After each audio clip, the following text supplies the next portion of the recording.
para dar início à próxima sessão, com a primeira apresentação da Suelen. Jéssica Suelen. Bom dia a todos. Tá bom o som?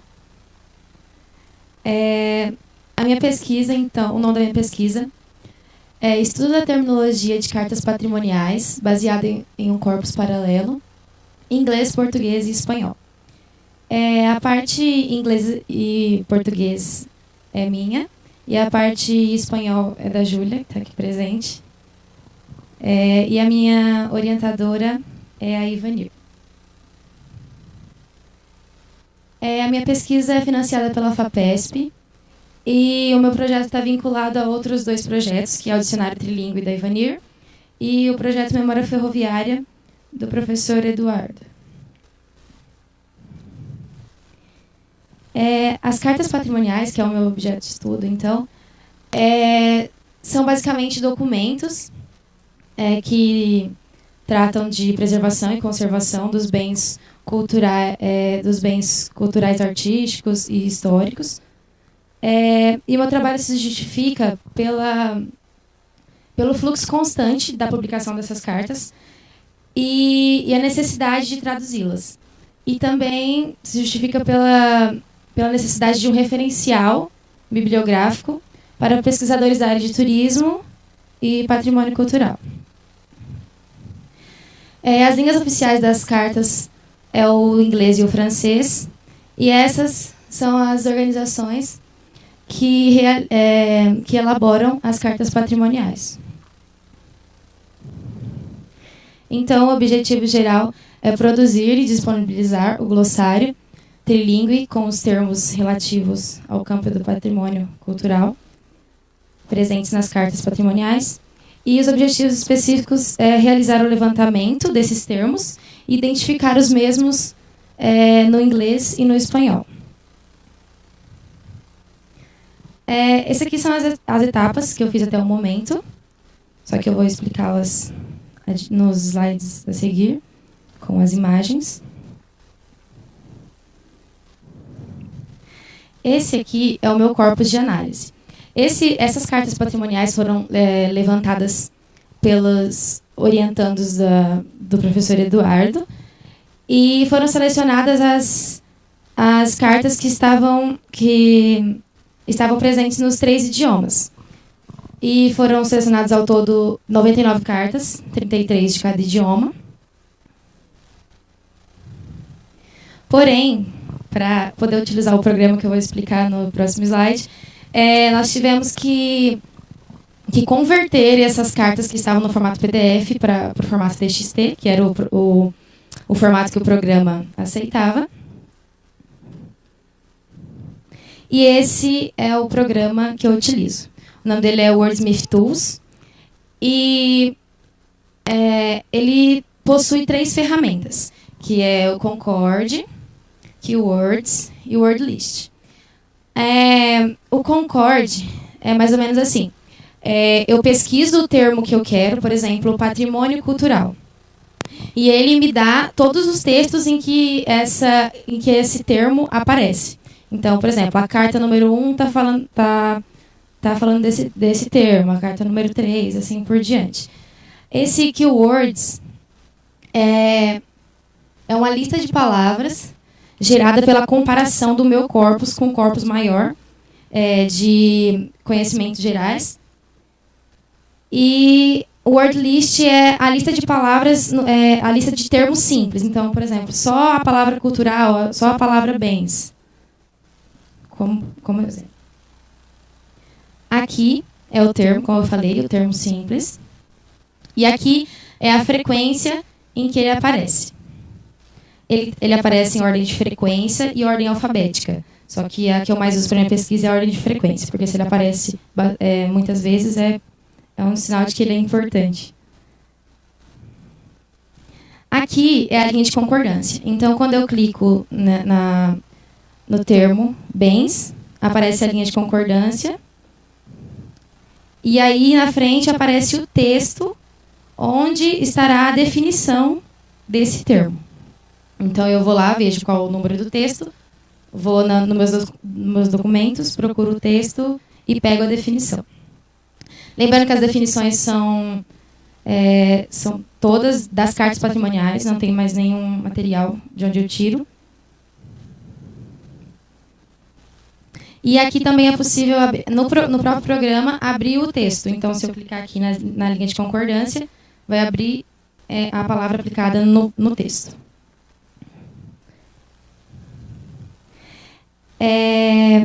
Deixa eu ver aqui.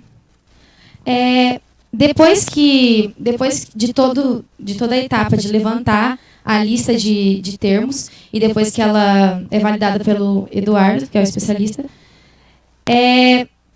eu começo a procurar as definições desses termos nas cartas, como eu já havia dito. Daí, para fazer essa parte, eu uso a ferramenta Concorde, que eu já disse antes. Então, eu coloco a palavra, o termo aqui, e ele vai abrir a linha de concordância com o texto, e aqui na frente os textos correspondentes. Então, é assim que eu busco as minhas definições. E também através da leitura das cartas. Então, como eu estava dizendo, depois que essa lista foi validada, eu começo as definições. E elas são colocadas nessa ficha terminológica. Aqui aparece qual é o termo. Aqui outros termos sinônimos. Aqui é o campo, que é patrimônio cultural. E aqui aparecem as definições no português, no inglês e no espanhol.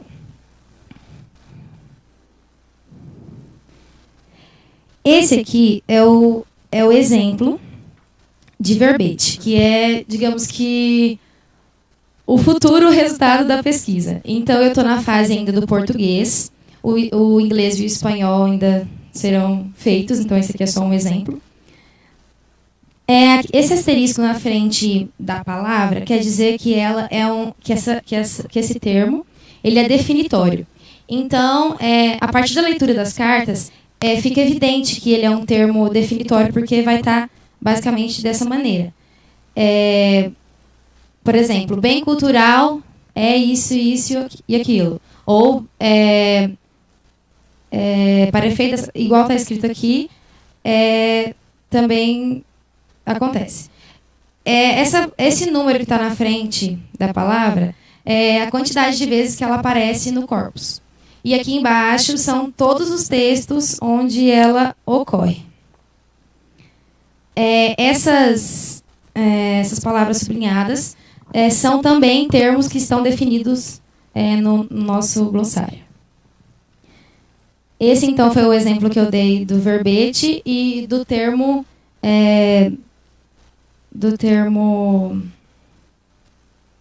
definitório.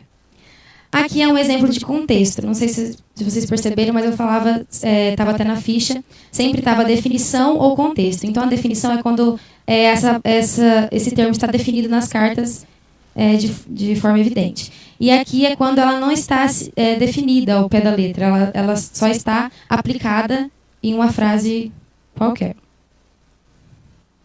Aqui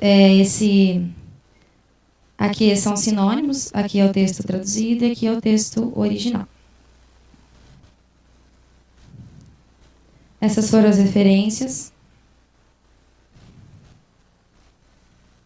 E é isso. Obrigada.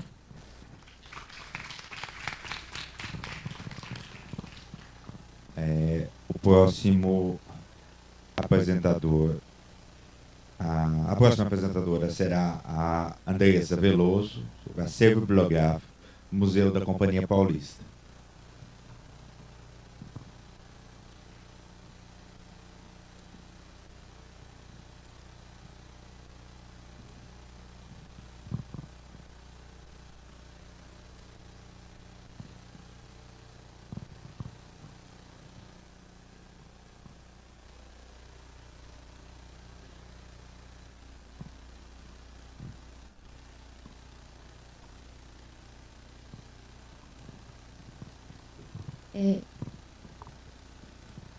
Alô? Alô? Bom dia, meu nome é Andresa e eu vou falar um pouco do meu projeto, que eu realizo com orientação do professor Eduardo. Que eu realizo com a ajuda, com orientação do professor Eduardo e com o bolso da FAPESP. Bom, o projeto ele tem como proposta estudar o acervo bibliográfico do Museu da Companhia Paulista. O museu e o acervo eles ficam em Jundiaí. Ele foi inaugurado em 1979 como o Museu Ferroviário Barão de Mauá. Ele tinha como objetivo ser um centro de referências para preservação de suportes materiais a respeito da memória e da história da ferrovia na cidade de Jundiaí. Posteriormente, ele foi fechado para reforma e foi reaberto em 1995 com novas bases museológicas e levando o nome de Museu da Companhia Paulista. O acervo é bastante variado. Ele tem plantas, desenhos técnicos, mapas, atas circulares, livros, relatórios. A verdade é que ninguém sabe muito bem o que tem lá, porque tem um monte de coisa e ninguém tem registro de nada. O objetivo geral do projeto é identificar como que se deu a formação desse acervo, a fim de contribuir para a valoração da organização como patrimônio documental, e ele também é muito relevante aos estudos em história ferroviária. Então, o primeiro objetivo seria identificar a procedência desse conjunto, que, como eu disse, ninguém sabe de onde vem, de que empresas ferroviárias eles foram trazidos, ou então se eles eram organizados em outras bibliotecas anteriormente, por aí. Aí o objetivo B seria realizar um levantamento da época em que ele foi reunido, num acervo mesmo, né? O C seria, em função da existência da lei de arquivo, verificar se foi ela que determinou essa unificação, ou então se existia, mais ou menos em 91, alguma legislação sobre a guarda documental, e se atinge, na prática, empresas públicas ou privadas. E analisar também, por último, se a composição dessa coleção ela é resultado de alguma ação de política de preservação, ou de bens documentais, ou de ferroviários em geral. Bom, a fim de identificar a procedência desse conjunto, eu trabalhei com consulta dos registros, que seriam livros, carimbos, os carimbos das bibliotecas anteriores, onde eles se encontravam, lista de cadastro do acervo, que, na verdade, essas listas de cadastro são todas posteriores, são nunca da época, e fichas catalográficas e de locação. Então, e a partir dos dados coletados, foram elaboradas planilhas como instrumentos de pesquisa, que elas eram uma maneira de registrar tudo que eu coletei. E esses dados eles auxiliaram na recomposição da origem do acervo, na datação e na possibilidade de identificar se eles estavam organizados em bibliotecas ou não. Então, para levantar a época e as condições em que foi reunido nesse conjunto,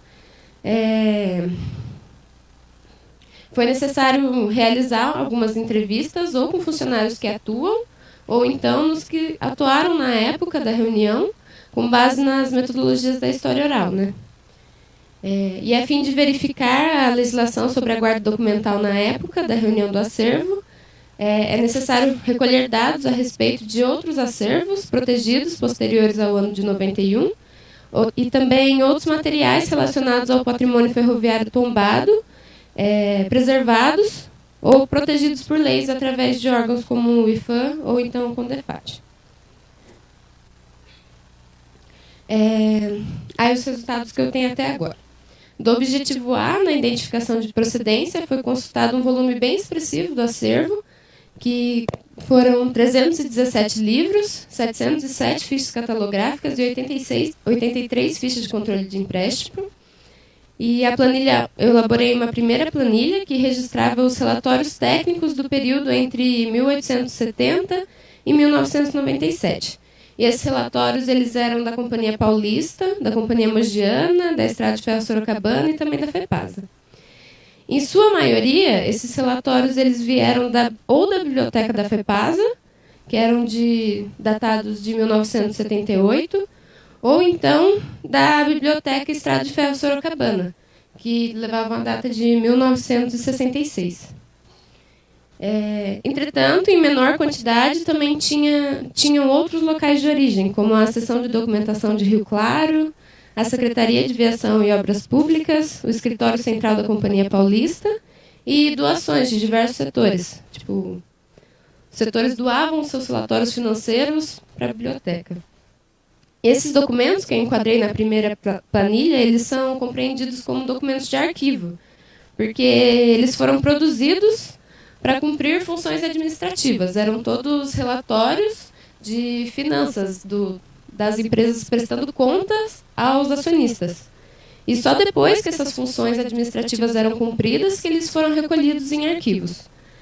Daí, numa segunda planilha elaborada, todos que foi com as fichas catalográficas e as fichas de locação.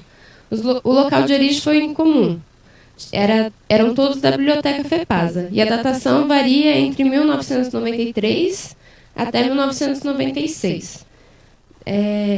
1996 foi o ano que a Biblioteca da FEPASA na Barra Funda foi fechada e o acervo foi transferido para Jundiaí. Eu realizei uma entrevista com a Letícia Schoenmaker, que era responsável pela biblioteca até pouco tempo, né? E ela falou que a FEPASA recebeu material de diversas bibliotecas que a empresa incorporou, como a Estrada de Ferro Araraquara, a Companhia Mogiana, Paulista, e uma parte do fundo da RFFSE. De modo que a maior parte do conjunto ele é formado por transferências de outras bibliotecas e, minoritariamente, sim, por doações individuais. A Letícia também mencionou que tanto a Sorocabana como a FEPASA, que compõem a maior parte do acervo, eles tinham bibliotecas para funcionários. E por isso, além dos documentos administrativos, tem também literatura, livro de história, romance, quadrinho. Então, a planilha 1 seria só de documentos de arquivo e a planilha 2 seria só da área da biblioteconomia. E, por fim, eu coloquei o modelo da planilha final, que ela foi elaborada, que é a junção da planilha 1 e da 2. Essa planilha final ficou com, em média, 1.000 títulos, com local de origem e data.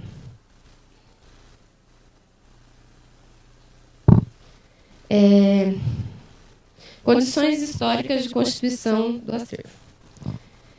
Em entrevista, a Letícia ela disse que a reunião das obras ela se deu ao longo do tempo. Só que ele virou um acervo, ele converteu-se em acervo com a desestatização da ferrovia, que aconteceu na década de 90, 2000, assim. O processo de extinção das empresas gerou, então, a incorporação das diversas bibliotecas que elas tinham em uma só, e a criação de um acervo em comum com diversos tipos de documentos, obras, desenhos e tudo mais. E nesse momento, o museu ele já estava inserido num conjunto de oficinas desativado, que servia de estoque para peças e documentação. E esse museu, então, ele estava sob a administração de uma empresa já extinta, né? De modo que toda a manutenção do acervo era responsabilidade de um único funcionário, que ele chamava Edmar de Stefano, e ele manteve esse cargo de organizar tudo até 2001, quando ele se demitiu por falta de pagamento. A situação de abandono foi denunciada em diversas reportagens, como essa que eu coloquei aqui, e além dos boletins policiais que relatam sobre o roubo de material. Aqui nessa foto dá para ver que as prateleiras estão todas tombadas, não estava bonita a coisa. E tem um título bem chamativo também. Então, nos anos 2000, o museu foi assumido por ex-ferroviários, que eles fundaram a APMCP, Associação de Preservação da Memória da Companhia Paulista. Era uma entidade sem fins lucrativos e ela foi criada para assegurar a preservação do museu antes de iniciar o processo de tombamento. Em outubro de 2000, a SOAFA, que era a Sociedade de Amigos da Preservação do Patrimônio Histórico, Artístico e Arqueológico de Jundiaí, ela protocolou um pedido de tombamento do conjunto de 34 edificações da Companhia Paulista, que hoje é conhecida como o Complexo FEPASA. Mas só em julho de 2004 que esse processo foi concluído. Uma comissão técnica do Arquivo Público do Estado de São Paulo visitou o local em 2001 e relatou que essa documentação estava espalhada em caixas, estantes, armários, sem organização nenhuma e numa situação alarmante. A Beatriz Cruz registrou que existiam animais mortos, infiltrações e sujeira. Então, e que esses documentos que ela faz referência seriam documentos de caráter contábil e administrativos referentes ao período de 1870 a 1997. Então, em 2001, já não existia nenhum instrumento de acesso, nem histórico de registro dos documentos. Então, em 2001, ninguém não sabia o que tinha lá, quem dirá agora, né?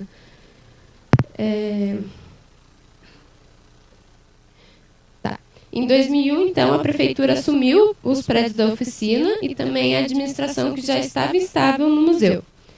Em 2002, ocorreu a extinção do Programa de Bens Culturais, que encerrou os estudos da gestão e preservação desses edifícios, assim como a colaboração da PMCP, que também parou de organizar o museu.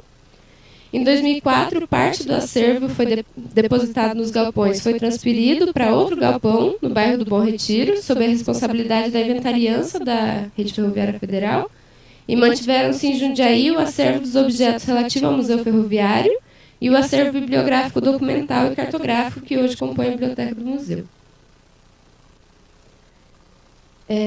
A direção hoje do museu está a cargo da prefeitura. Ela procura manter o funcionamento, mas não realiza investimentos como atualização de exposição, contratação de pessoal técnico especializado e infraestrutura para conservação adequada. Mais atualmente, em 2014, o Arquivo Nacional começa um processo de transferência de 2.000 metros lineares de arquivos da Estação da Moca para o Complexo FEPASA. Então, está chegando muita coisa ainda.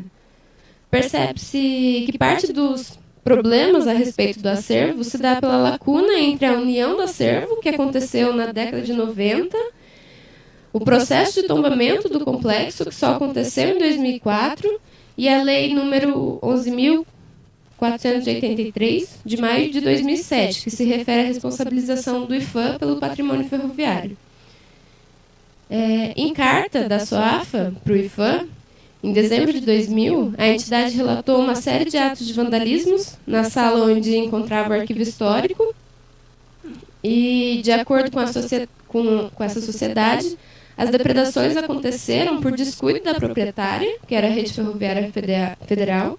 Eles afirmam que eles não estariam preocupados com a preservação da memória, já que o interesse maior se concentrava no valor do mercado. E da outra responsável, que seria a PMCP, na época, que eles estariam gerenciando o museu e manuseando documentos históricos segundo critérios discutíveis e através de funcionários que não estariam aptos para realizar essas funções. Logo, sem um responsável de fato pela preservação do patrimônio, a biblioteca se viu entre conflitos desses agentes preservacionistas e sem uma manutenção adequada. Em meio a esse impasse, todas as agências preservacionistas adotaram metodologias de organização, só que nenhuma delas teve continuidade, de modo que o acervo acabou num estado meio precário. É preciso notar que a reunião do conjunto documental e um acervo e suas condições históricas na década de 90 e 2000 revelam, além da história da instituição, a forma de gestão pública daquela época. As relações estabelecidas entre a criação do acervo e das instituições que deram origem para ele geram reflexões sobre o modo como foram gerados os processos patrimoniais durante o período de desestatização. Então, trata-se de poder compreender o funcionamento das políticas públicas através da formação de um acervo, ainda que seja um acervo de uma empresa privada. Ou seja, o estado de conservação do objeto, ele diz muito sobre a gestão pública daquele momento. Então, a partir do objeto, a gente procura entender o espaço em que ele está inserido e o tempo. E, como o Juan até disse ontem, a interpretação faz do objeto uma unidade de memória. Então, as referências. E obrigada. Um outro enfoque sobre assim, o mesmo espaço será agora apresentado pela Laís Teme, que é orientada pelo professor Samir Hernandes. A palestra será a identificação de elementos funcionais numa avaliação APO aplicada aos edifícios ferroviários.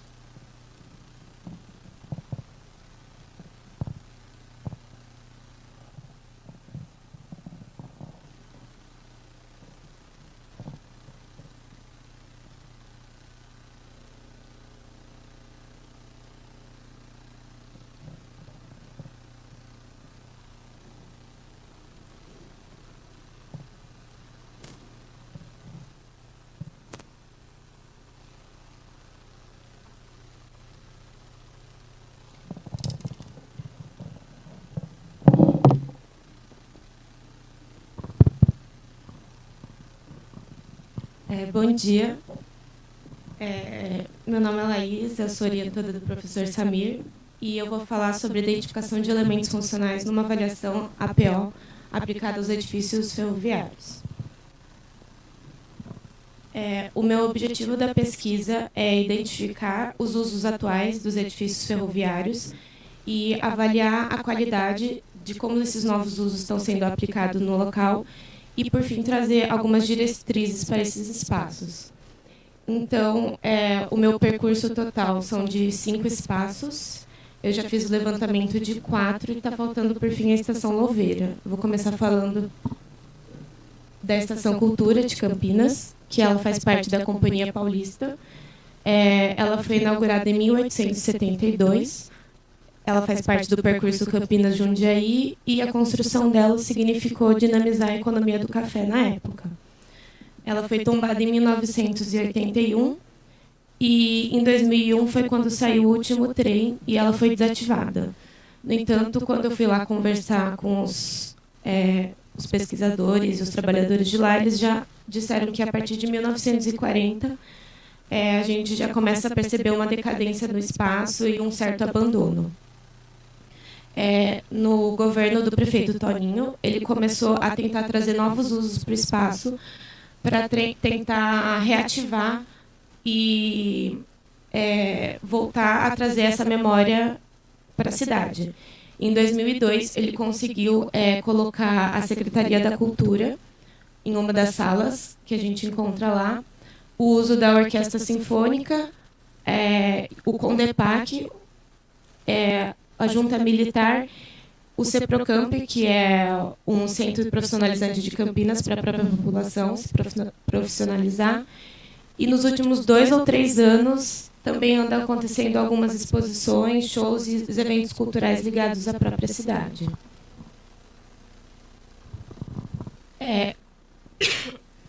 Aqui eu trouxe um destaque no mapa da Estação Cultura e eu destaquei 5 vias principais que ligam a cidade, que a gente pode perceber que ela tem grande importância na malha urbana. Quando ela foi instalada, de um lado, que é a parte de baixo, permaneceu o centro da cidade e a cidade foi se evoluindo a partir disso, e do outro ficou uma área mais periférica, predominantemente residencial, e permanece até os dias de hoje. E com o desenvolvimento da cidade, eu achei importante destacar nesse entorno imediato a própria rodoviária da cidade, o Teatro Municipal e o Terminal Central dos ônibus. Aqui é uma planta trazendo em destaque como que os fluxos acontecem atualmente. Então, são 2 fluxos principais da entrada, aqui na linha mais grossa, e a saída, que é onde eles colocaram o estacionamento dos carros. E em verde são onde acontecem as principais atividades atualmente. Como são diferentes usos que a gente coloca num mesmo espaço, acaba acontecendo um pouco de desencontro, um pouco de problema em relação aos fluxos por desenvolver diferentes atividades no mesmo local. Isso, inclusive, foi levantado pelos próprios funcionários. E na plataforma 1 e 2 é onde acontecem os eventos aos finais de semana, como shows, palestras e exposições. Aqui embaixo eu coloquei 2 imagens dentre as 7 modificações que o edifício sofreu. Em 1872, a primeira configuração, com o corpo central e 2 anexos laterais, seguindo a arquitetura do padrão inglês, gótico vitruviano. E depois de 7 modificações em 1960, ela tem essa configuração atual, que em destaque tem a Torre do Relógio, que ela é um marco para a cidade.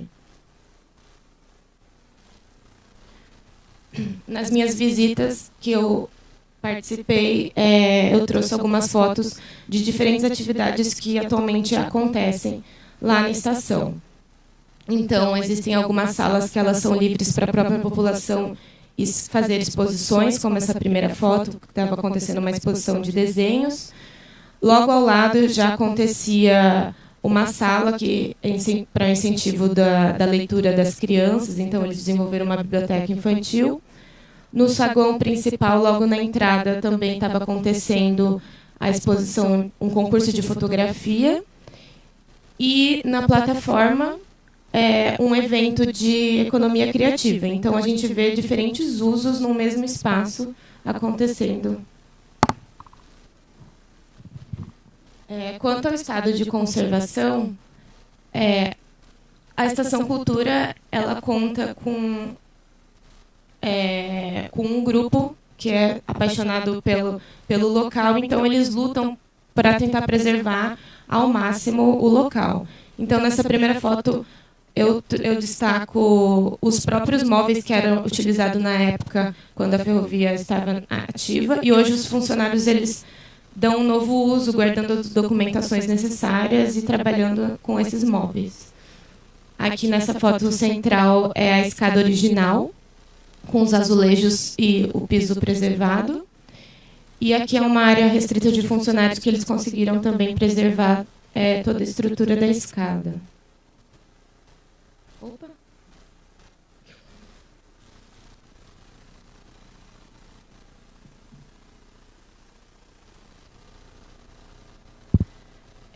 E aqui são algumas modificações que a estação acabou se modernizando em alguns aspectos. Teve o piso de alguns locais trocados por conta de degradação pelo tempo.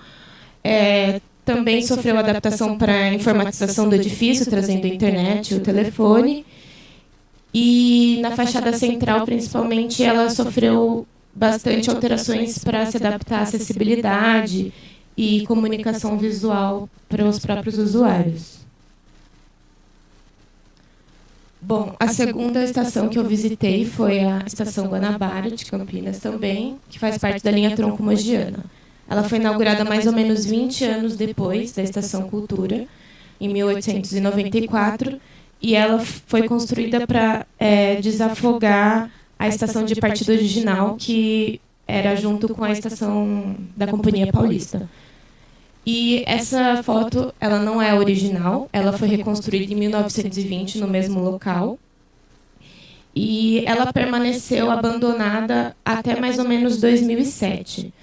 Em 1990, a Unicamp ela conseguiu uma concessão de 30 anos para o local, mas só em 2007 que ela fez uma parceria com o Campinas Decor, que é uma mostra de exposição de arquitetura, paisagismo, e eles foram reformar o local.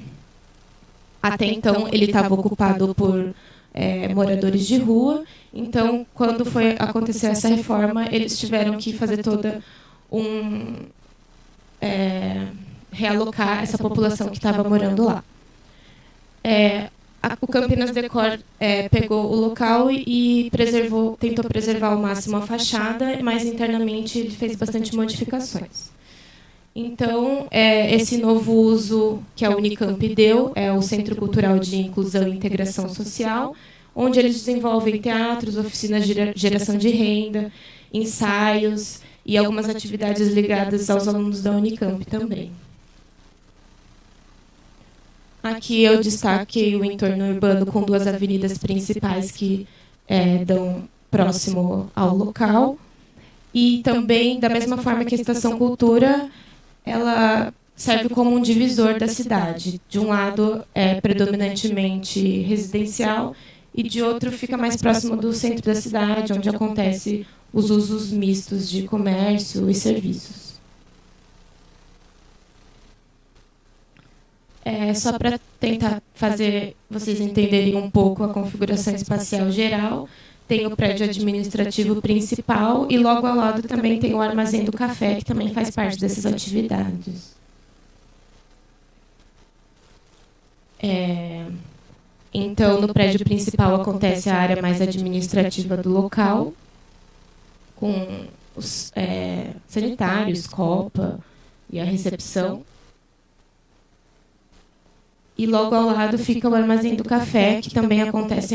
No dia que eu fui visitar, estava acontecendo, inclusive, um ensaio de estudantes de teatro no local.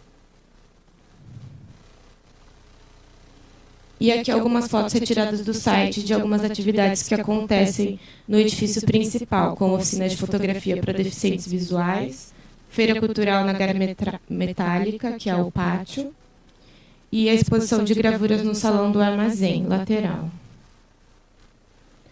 Bom, como eu já tinha dito, internamente ela foi bastante modificada na reforma. Foi colocado um novo forro, que precisa um pouco de algumas manutenções. Eles tentaram preservar algumas características, como dá para ver nessa segunda foto, que eles trocaram a paginação do piso, mas tentaram manter algumas características que ainda dava para salvar da estação. As portas e janelas foram todas mantidas e fizeram também, assim como a estação anterior, adaptação para acessibilidade de cadeirantes. O armazém lateral ele conseguiu preservar mais as características originais, como o forro do teto e as portas. A terceira estação que eu visitei é a Estação Valinhos. Ela foi inaugurada em 1872, é uma foto da fachada de como está atualmente. Ela também sofreu uma reconstrução em 1913 e uma reforma em 1960, que, segundo o senhor que me deu as informações que trabalha lá, descaracterizou bastante a arquitetura. Ela foi desativada em 1978 e, em 1997, ela também assumiu um novo uso, que é o Museu Municipal Fotográfico Haroldo Ângelo Pazinato. E também recebe, assim como as outras estações, pequenos eventos aos finais de semana. A Estação Valinhos ela sofreu um movimento um pouco diferente das outras estações que eu estudei.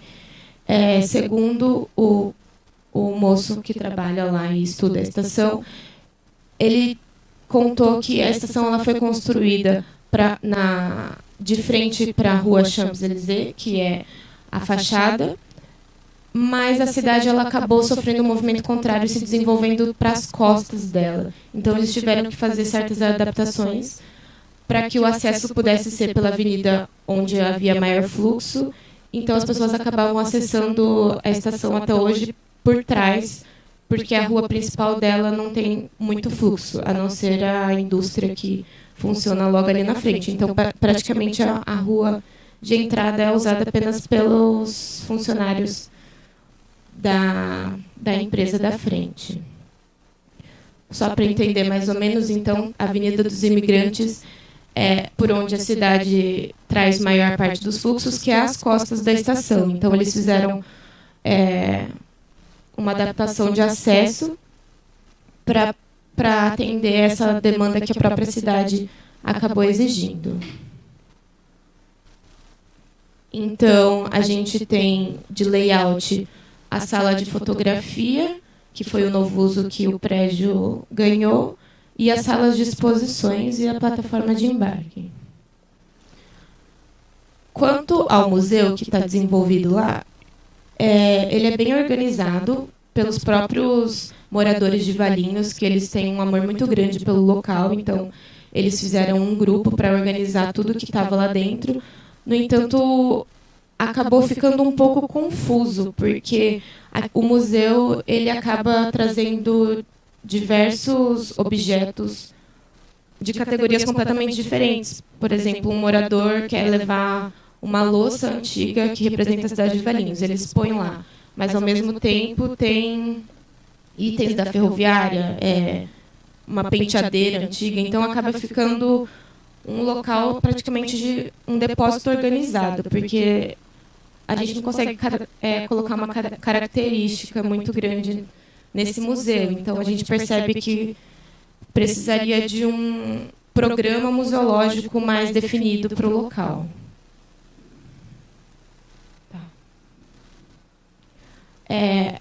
Aqui, então, como o estado de conservação, eles conseguiram preservar bastante pisos, azulejos e portas.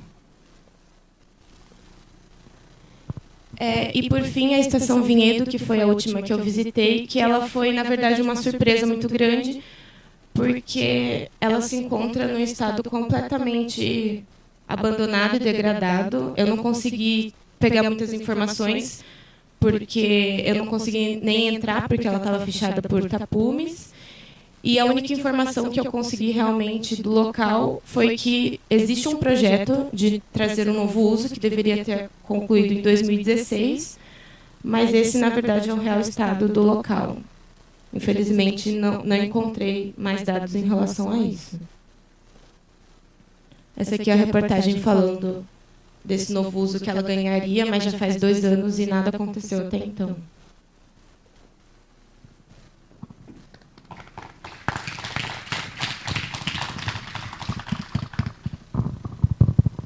Obrigado, Laís. Próximo palestrante agora será o Lucas Correia, que é História Ferroviária e Pesquisa.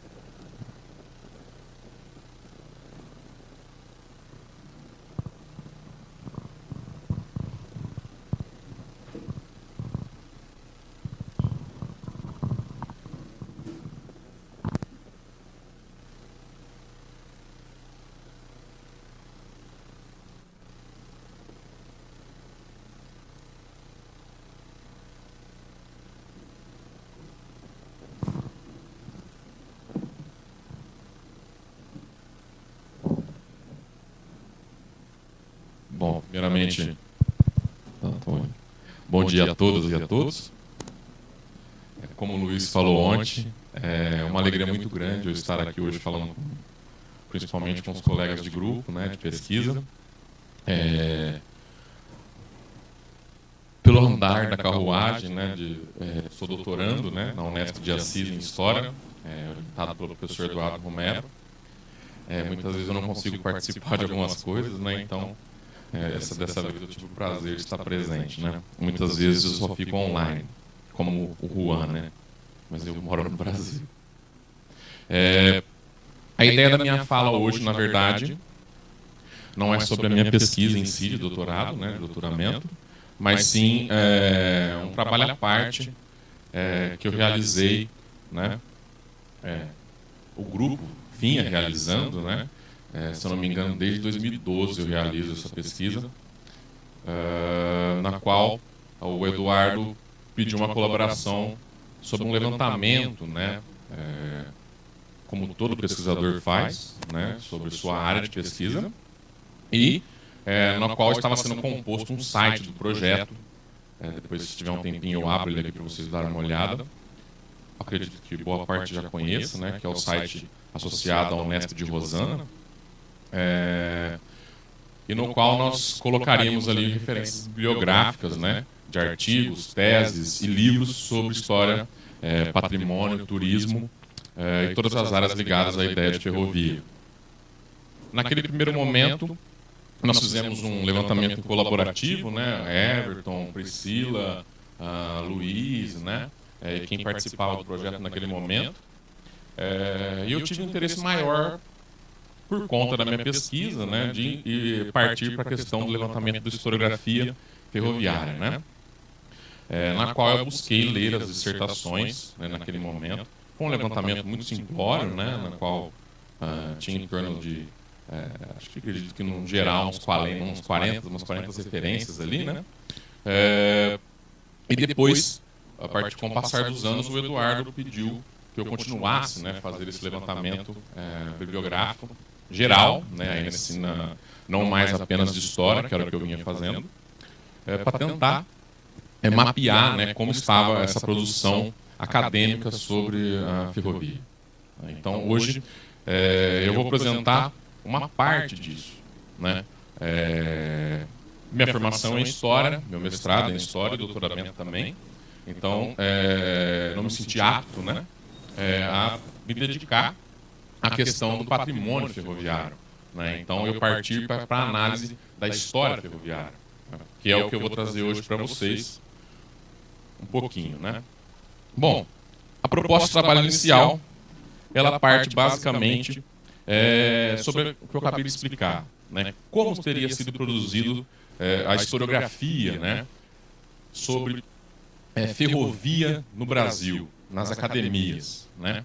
Lógico que a produção historiográfica, como eu vou mostrar para vocês, ela acontece antes, né, o domingo antes, na fala anterior, né, pela manhã, mostrou alguns livros célebres, né, e comentou sobre alguns, né, que são livros de cunho acadêmico, como até do Adolfo Pinto, né, que faz lá no princípio do século XX, ali em 1901, 1903, ele publica pela Secretaria, né, de Aviação, uma publicação oficial.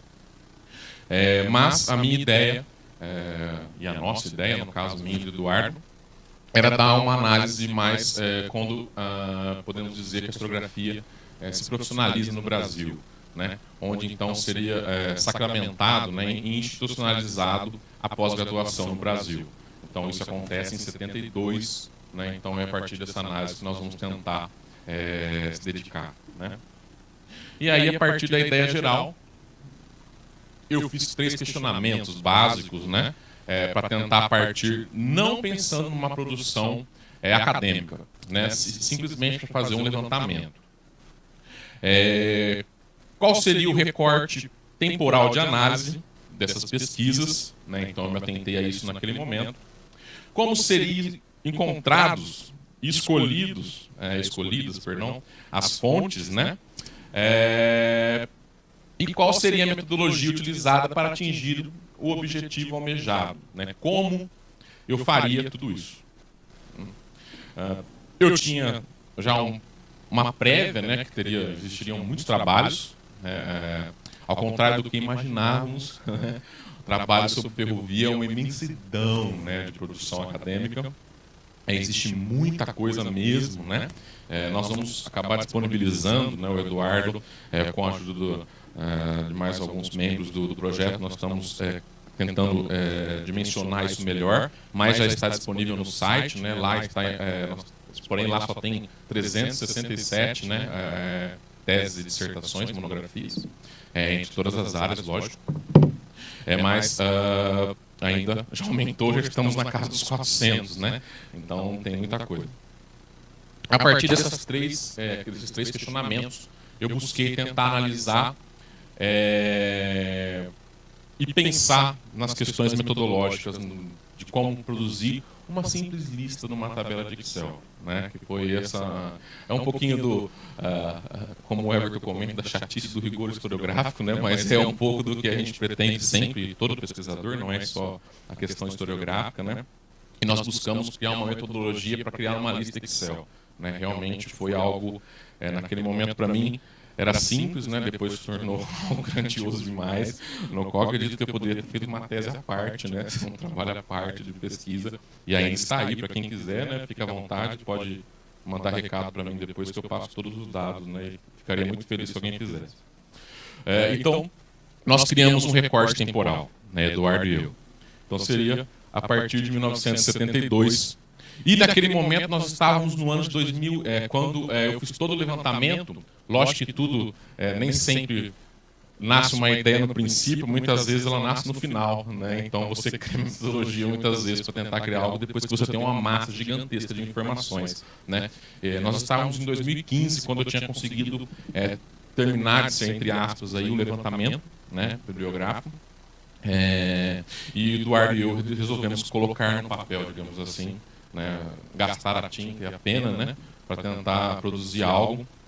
E foi aí do porquê não, então, passar até 2016, né, porque estavam ocorrendo defesas, então, inclusive o Eduardo estava participando das bancas, né, no final do ano. Eu defendi a mim em 2014, mas tinha o Everton, né, que estava para defender em 2016, né, então nós, por que não, então, estender até 2016, até porque era uma formação do grupo, né, em si. Então nós optamos manter essa cronologia, né. Inicialmente, onde localizaríamos essas fontes? Como todos sabem, nós temos bibliotecas, né? Então daria para localizar nas bibliotecas, mas eu parti de uma leitura de um historiador, Carlo Ginzburg, né? Um historiador italiano, né? Um dos patronos ali da chamada microhistória, né? Na qual ele dedicou uma parte da carreira dele, o final da carreira, né? Os historiadores adoram isso, né? No final da carreira dedicar uma área, né, que não tem ligação nenhuma à sua pesquisa, né? Na qual ele se dedica quase que exclusivamente, atualmente ele tem produzido algumas coisas, né? Lógico que dentro da história, mas sobre a análise de catálogos online. né? Ele analisa o Orion, né, que é utilizado em diversas universidades ao longo do mundo todo, né? E ele fala da importância do historiador, né, e os pesquisadores analisarem os catálogos online, né? É uma imensidão à parte, né? Então, nós, né, como bons pesquisadores, né, historiadores que ouvimos, né, principalmente os mais velhos, né, decidimos ali então buscar catálogos online. Inicialmente não existia ainda, né, o Sucupira, né, o Sucupira estava em processo de criação, mas tinha a CAPES, que estava extremamente defasada, né, desatualizada. A criação do Sucupira foi uma revolução, digamos assim, da atualização da parte governamental, né? Então eu busquei por universidade, né? A ideia inicial era olhar todas do Brasil todo, né? Então foi algo... foi uma loucura, né? Basicamente isso. Mas foi extremamente engrandecedor, né, para mim, enquanto pesquisador, e acredito que será de extrema valia posteriormente, né, para a consulta de todos, né? A ideia do projeto Memória Ferroviária, partindo principalmente no encabeçamento pelo professor Eduardo Romero, né, é a não retenção de conhecimento e sim espalhar o conhecimento, né, o que é algo sensacional, principalmente partindo da academia, né? Então, essa foi a nossa ideia inicial. As áreas analisadas, aí sim, por rigor, já com o levantamento, eu me detive às áreas temáticas afins da história, né? Então, eu busquei história, geografia, filosofia, economia, ciências sociais, letras e esse etc. aí, porque eu decidi expandir para trabalhos que tinham rigor historiográfico, na qual se questionavam fontes, né, e problematizavam fontes históricas. Então, esse foi o meu recorte, né? E aí nós filtramos o trabalho a partir da busca pelas bases de dados e nós escolhemos a ideia de palavras-chave, que é o que o Ginsburg fala para a gente, né, como metodologia. E aí eu escolhi basicamente essas palavras-chave que estão aí para vocês, né? Ferrovia, ferroviários, estrada de ferro, patrimônio ferroviário e, naquele momento inicial, patrimônio industrial também, no qual eu não incluí aqui, porque os trabalhos de história, alguns poucos, né, se dedicavam ao patrimônio industrial, então, mas fiz o levantamento, né, mas esse aqui presente não. A metodologia de pesquisa, inicialmente, nós percebemos que, na verdade, nós tínhamos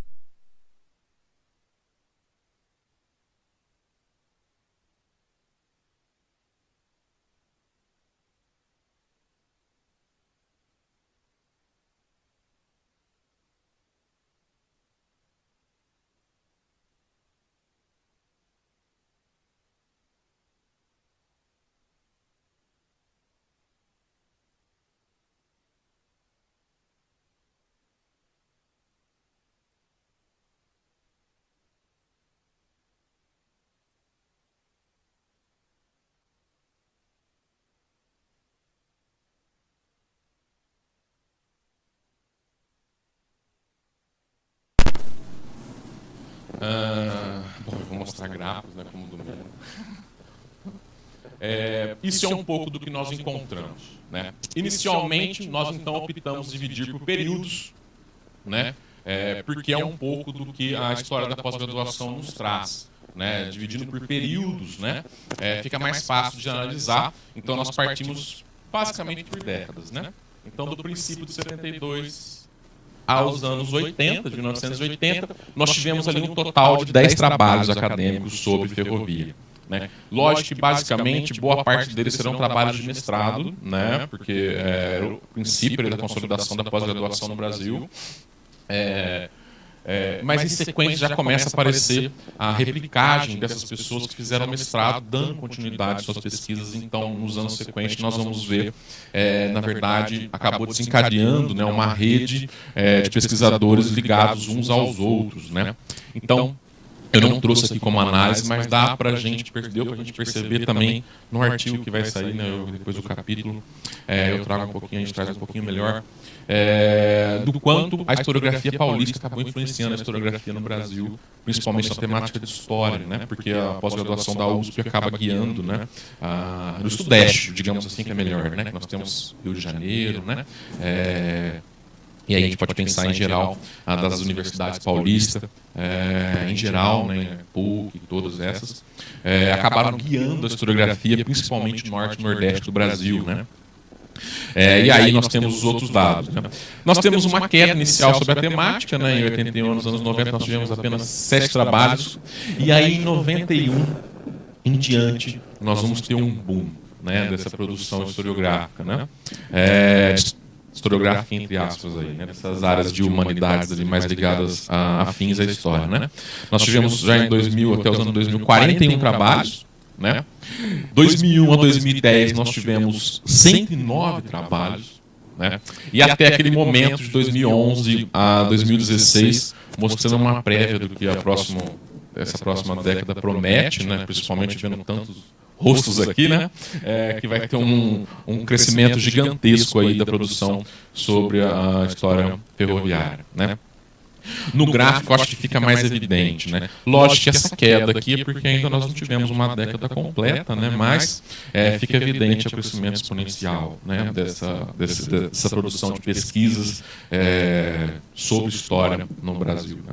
Sobre ferrovia. E aí nós também optamos nessa tabela Excel. Ela basicamente estava dividido nas obras, né, os autores.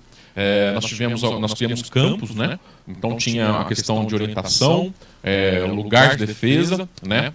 Área temática definida pela CAPES, né? CNPq, e as palavras-chave, né? Para a gente conseguir pensar em algo, né? Que está mais posteriormente, né, para o futuro, pensar em tentar ver a questão das temáticas afins, né? E nós temos mais ou menos essa divisão do número de trabalhos por especialização. Então, o mestrado, né, evidentemente é o maior número, né? Então, nós temos 201 trabalhos de mestrado sobre essa questão. Livre docência, né? Lógico que eu estou incluindo aqui apenas essas áreas, não estão inclusas aqui a área de arquitetura, né? Essas áreas definem basicamente dentro da questão patrimonial. Não me atentei a isso porque eu não tenho condições enquanto pesquisador, né? O Eduardo não tinha questão de tempo, mais precioso ainda, né? E aí dá para a gente perceber num gráfico, nesse gráfico em sequência, né, de volumetria, o quanto isso fica evidente, né? A questão da evolução, né? Sobre o número de trabalhos e mestrado e doutorado. Né? Mas o quanto todos vêm crescendo, né? Vem aparecendo. Livre docência, né, é algo muito mais difícil, né? Mas também vem aparecendo, né? História da história ferroviária. Então, historiografia aí. Basicamente, como eu disse para vocês, ela começa um pouquinho antes, né?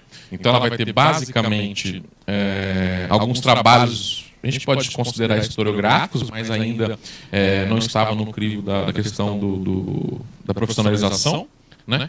Mas esses trabalhos, em geral, transitaram ali, né, esses que eu analisei, entre teorias e metodologias de economia, políticas, né, e partindo até questões culturais, né. Dentro da história, vai ser uma progressão já conhecida entre os historiadores, né, começa na história econômica, né, parte para a história política, chegando à questão do enfoque da chamada nova história, aí, né, da questão dos análises da história cultural, né.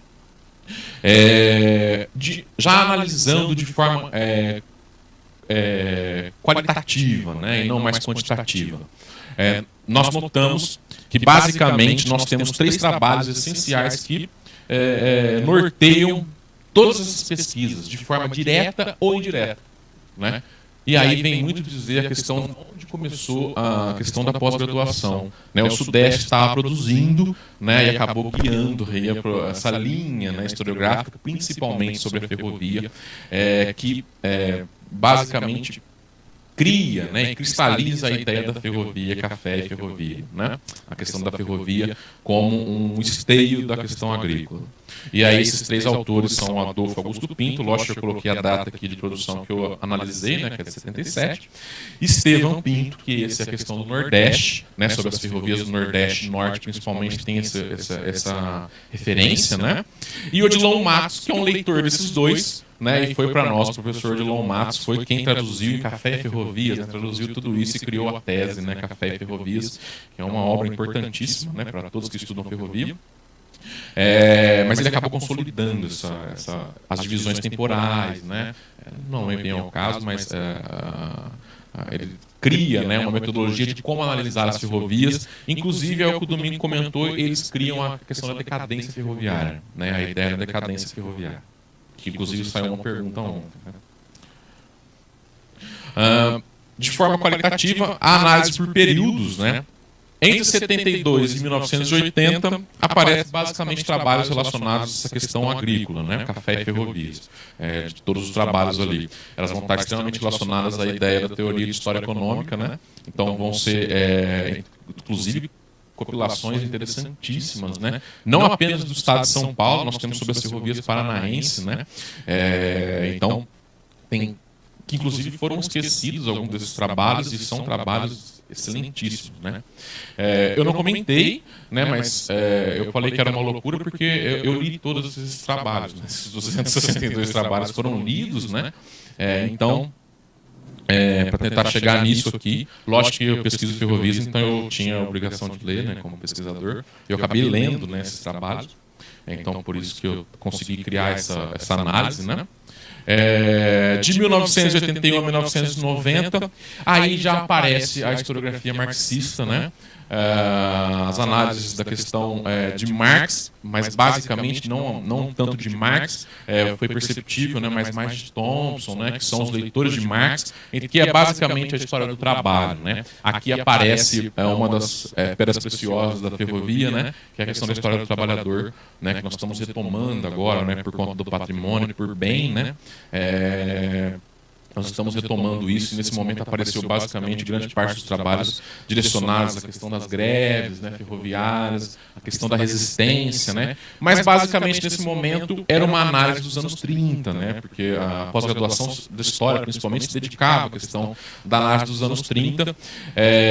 Se vocês perceberem, né, esses dois períodos, nós estamos num período de ditadura militar, né, civil-militar. Então foi um momento extremamente complicado, né, no qual você produziu um trabalho de cunho, inclusive marxista, né, extremamente problemático a ponto de você ser preso, né, e tudo mais. Mas então ela aparece mais a partir, vão ser publicados. Muitos trabalhos foram feitos anteriormente, né, mas foram defendidos posteriormente por conta da questão da ditadura, né. Então, por isso que eles aparecem um período à frente, né. De 1991 aos anos 2000, nós temos pesquisas já mudando o enfoque, né. É aí que nós vamos ter algo que fugiu, né? A gente não esperava por isso.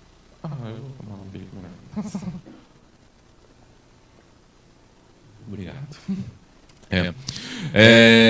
Que nos chamou a atenção porque começou a aparecer novos vestígios e novas problemáticas, né? Não tínhamos ainda, lógico que já tinha influência dos análises naquele período, né? Mas nós tínhamos uma história política ali, muito mais evidente a questão política, né? Mas aparece para a gente, dentro dessa dinâmica política, a questão do imaginário, né? A estrutura sociocultural dos lugares. Nós vamos ter trabalho interessantíssimos, como de Castro, né, que se dedica a noroeste do Brasil, né, que ela vai falar ali a questão do imaginário da noroeste, né? Então são trabalhos ali interessantíssimos. E aí que aparece algo que me chamou muita atenção, que é a história de gênero. Né? Começa a aparecer a história das mulheres ferroviárias, né? Lógico, se a gente equipara a questão do período vivido, né? Era um momento de efervescência, né? Vinha de antes, mas esse momento ganha um certo espaço. Então nós temos ali a história de gênero, né? O penúltimo aí, período que a gente recorta, nós já temos a influência da história cultural, os chamados novos enfoques, né, e novos problemas, e aí sim o questionamento da tese Café e Ferrovias, né? Nesse momento começa a existir esses questionamentos e aparecem temas culturais ligados, né, principalmente socioculturais, né, ligados à questão de transformação de espaço, a questão da ideia de progresso, né, o quanto isso influenciou, as ferrovias acabaram influenciando, né? Então vão aparecer diversos trabalhos nessa linha. Inclusive aqui nós já temos os primeiros vestígios do que seria a ideia de patrimônio dentro da ferrovia na área de história, tá? O pioneirismo dela, em boa parte, vem da arquitetura, né, da questão da ferrovia, mas na área de história ela começa já a aparecer também. E aí, o último período, aí sim aparece em peso, né, a ideia de memória e patrimônio, mas também trabalhos como o meu, e do Luiz, né, que acabaram se dedicando a revisitar, né, as teses antigas, né, e tentar dar uma nova roupagem, né, a isso e fazer uma nova proposta de análise, né, do passado, tentando aí, no meu caso, história da empresa, né, e tudo mais, mas tentando dar um cunho mais político, né, uma história política, né, e nesse sentido vai. E aí sim as palavras-chave nos levou, o gráfico não é tão bom para olhar, né, mas eu acabei dividindo no que mais aparecia, né. Trabalho, trabalhador, história do ensino e educação, isso também aparece bem pouco, né? Nós temos 3 trabalhos sobre ensino. No caso, para quem não sabe, né, boa parte do ensino técnico do Brasil é proveniente da história ferroviária, né? A história de gênero, e aí a econômica, empresa, setorial e transporte, né, que é uma grande parte da produção historiográfica naquele momento. Imaginário e modernidade, eu dividi da questão da memória e patrimônio, né, aí, porque eram trabalhos diferentes, com abordagem diferente, então eu acabei optando por dividir a ideia e vi que havia necessidade, eram coisas diferentes, falar sobre imaginário e modernidade dentro da história e memória e patrimônio, né, eram abordagens e teorias diferentes. Urbanização e desenvolvimento social e territorial. Isso me chamou a atenção, porque apareceu muitos trabalhos, né, principalmente da questão de geografia, a geografia humana, né, e também trabalhos de história dedicados à questão territorial, né, algo que eu não tinha em mente que existiria, né, apareceu muita coisa, né, e trabalhos interessantíssimos. E aí, memória e patrimônio, né. Nós temos basicamente essa ideia, né, de temática, e aí para ter mais o verde é o total, né, e aí as outras temáticas. Dá para ver que de todos os temas, que é o que nos mais chamou a atenção, houve um crescimento. Né, independente, na história, acredita-se no fim da história econômica, e na verdade nós acabamos mostrando que ela não acabou, né, ela continua ali em produção, inclusive em grande produção. O domingo, falando hoje, é um exemplo fantástico, né? E nós chegamos a basicamente, lógico que há outras considerações, mas nós chegamos naquele momento basicamente em 2 conclusões muito evidentes, né? Na verdade, existia no Brasil, a cristalização da pós-graduação acabou limitando as pesquisas de história ferroviária no Brasil, né? Nós temos 2 limitações, metodológica, né? E a de fontes. E uma terceira, que foi a consolidação de áreas propostas pela CAPES. Né? Vocês sabem, vocês estão na pós-graduação, boa parte de vocês, e você tem que produzir dentro da sua área, né, e com seus pares. Né? Então, isso acabou limitando os trabalhos, e acredito que todas as falas acabou corroborando, né, para provar o quanto esse tema é multidisciplinar, né, e o quanto ele é transversal. Né? Então, é muito difícil você limitar ele a áreas. Né? Então, como o Juan falou ontem, né, nós estamos produzindo um monte de coisa, mostra pra gente, né, muitas coisas diferentes, mas que ao mesmo tempo nós conseguimos ligá-los. Né? Então é algo muito grandioso, né, ao meu ver, para a pequena compreensão acadêmica, que muitas vezes é quadradinha, né, em temas, e a CAPES ajudou isso. Então, a limitação metodológica de fontes, né, por quê? Essa metodológica se liga basicamente à ideia de fontes, né? Em parte metodológica, porque ela acabaram usando um trabalho, principalmente vocês latantes, né? Vocês sabem, eu acho que o Domingo mostrou dados, né, mas ele não falou tanto da questão estranha. Mas, em certo momento, eram as jornadas estrangeiras, né, concessões privadas para grupos, né, empresariais estrangeiros. E essas fontes oficiais das empresas e muitas partes das fontes documentais, inclusive governamentais, não foram produzidas no Brasil, mas sim nos países de origem, onde tinha boa parte dos acionistas, no caso França, Inglaterra, Estados Unidos. E as pesquisas, em grande parte, pouquíssimos se dedicaram a essas fontes estrangeiras. Então, nós estamos analisando basicamente limitados, lógico que por questões financeiras, né, pesquisa no Brasil, mas acabou deixando de lado essa imensidão, né, que são essas fontes estrangeiras fora. Então, acabou ficando um trabalho, por isso que eu coloco como uma limitação desses trabalhos, no qual eu me incluo, né, inclusive, e acabou gerando sérios problemas, né, para para a compreensão da ferrovia e acabou cristalizando essa tentativa um pouco frustrada, né? E alguns trabalhos acabaram se tornando exaustivos, né? E uma repetição, você percebe uma repetição de temas e de propostas de análise muito grande, né? Não todos, né? Mas uma boa parte desses trabalhos. E por fim, essa limitação da CAPES, que é algo que foi extremamente perceptível, né? Você, quando se limita às áreas, né, na produção acadêmica, você acabou limitando os trabalhos, né, de ferrovia, no qual eles não conseguiram produzir para quem está tentando.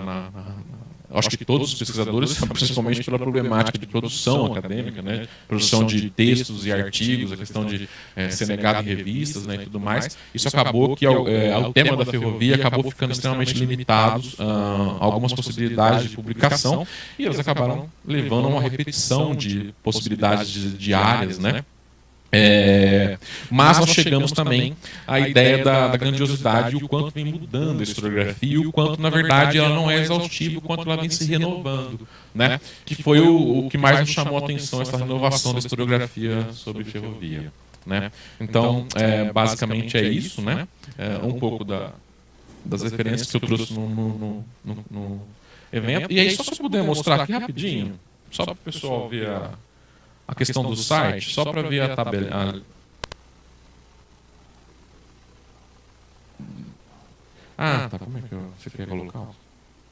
Só para vocês verem a questão da lista, né? Como está. Lógico que não é o Excel, né? É uma lista transposta para. Faço ideia. Onde está? Aqui. Lá.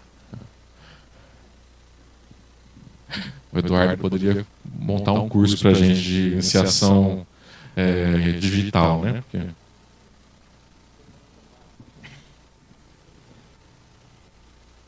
Vendo os slides do domingo é tristíssimo, né? Porque o domingo clica nos slides dele e vai abrir um monte de coisa, né?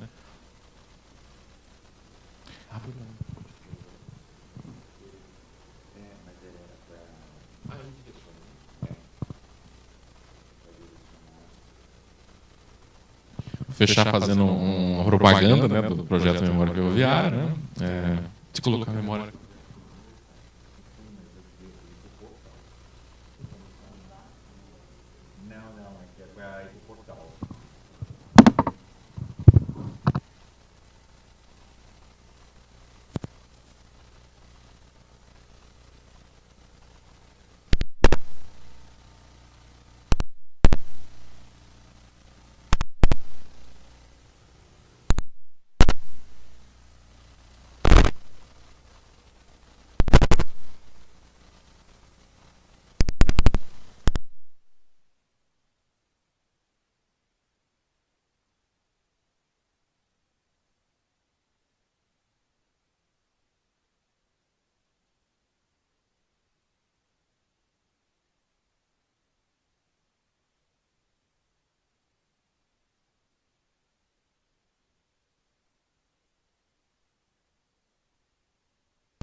Só para aproveitar, sem truncar, o projeto da parte de difusão, que é aquilo que o professor Domingo estava mencionando, ele tem um portal de entrada para os demais elementos de informação, seja de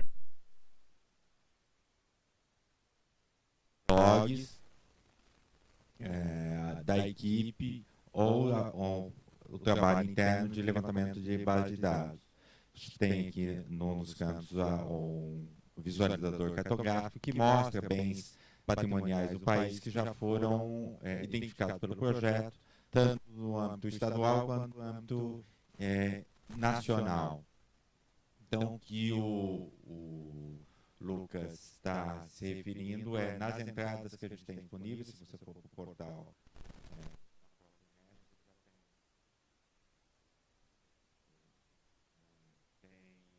Toda a parte de difusão que envolve a difusão de documentos Tais são os relatórios das empresas que nós estudamos, foi digitalizado por Arquivo Público do Estado de São Paulo, das companhias Paulista, Sorocabana, Mogiana e aquelas que eram antecessoras, a Ituana. Estão digitalizados, o portal agora está em 3 línguas, né, tanto em espanhol quanto em inglês, da produção científica do projeto e o Atlas, que também é material visual, cartográfico, perdão, produzido pela própria equipe. Na parte de bibliografia, que é onde o Lucas se refere, esperamos que até o próximo ano esteja aqui uma nova software funcionando, que é a base, uma outra pequena base bibliográfica com não só esse levantamento de teses, mas o de referências, de notas biográficas que o Domingo mencionou, e toda a produção histórica, toda a produção no Brasil referente à história e patrimônio ferroviário. Então a gente quer que do próximo ano essa entrada de bibliografia seja, na verdade, uma abertura para uma biblioteca temática digital que remete a outras bibliotecas. Na verdade, a gente não vai hospedar, a gente vai hospedar bases ou links, né? Vai remeter, mas vai ter todo o levantamento. A gente já tem mais uns 1000 títulos catalogados, dentre os quais são as 400 dissertações, mestrado, doutorado, e no momento a gente tem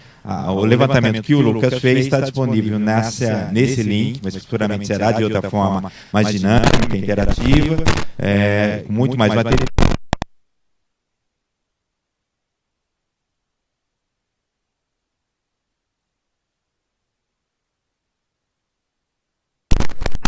No caso aqui, estava aparecendo etapas de produção, né? Os livros, os primeiros, né? E na qual essa divisão que nós acabamos optando, né? Que é dividir em história ferroviária, né? Patrimônio ferroviário e turismo social, é algo produzido recentemente, né? E está sendo também colocado, né? Aos poucos aí. Então quem quiser, né? Consultar, né? E fazer os trabalhos aí. Está disponível aqui o levantamento. Posso abrir rapidinho? Só para mostrar para vocês. É isso que eu queria. Por isso que eu quero abrir. A questão da lista foi, inclusive, ela surge também no princípio para facilitar nossas vidas, né? Porque eu deixei disponível. Acho que foi todos atualizados, porque já estavam todos fora do ar, né? Os links que você clica, né? Então você vem aqui, clica e direciona para a tese, né? Então simplesmente você baixa agora via Sucupira, né? Então, para quem quiser utilizar a questão de pesquisa, né? Agora já está muito. Nós estamos acabando um pouco com a graça da pesquisa, né? Aí aqui é mais ou menos a ideia, né? Lógico que nos roteiros, depois os outros processos, né? As outras coisas estamos conseguindo melhorar. Mas é basicamente isso, né? Aqui estão os 262 trabalhos, né? A BNT aí, a universidade, né? Alguns trabalhos nós não vamos ter, porque esses eu li pessoalmente, né? Que eu não encontrei. Então eu busquei nas universidades mesmo, né? Mas boa parte dele, então, você clicando aqui nas páginas, né? Direciona o trabalho com resumo e tudo mais. Esses links já estão atualizados, né? Estão todos funcionando. Então é isso, né? Obrigado pela atenção.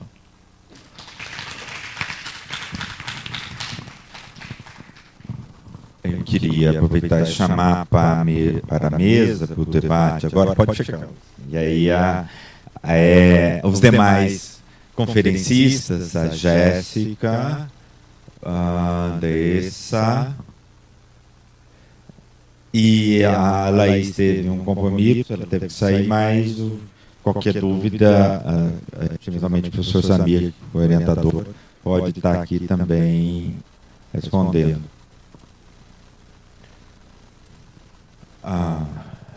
Então, vamos abrir as perguntas ao público que tenha interesse em questionar algum dos temas, diretamente algum dos temas aqui tratados.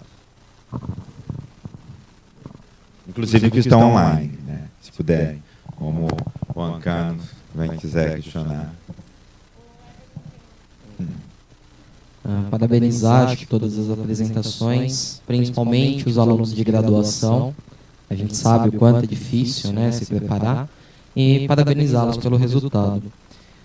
Eu tenho uma questão diretamente para o Lucas e uma pontuação que era para a Laís, mas eu vou repassar para o professor Samir.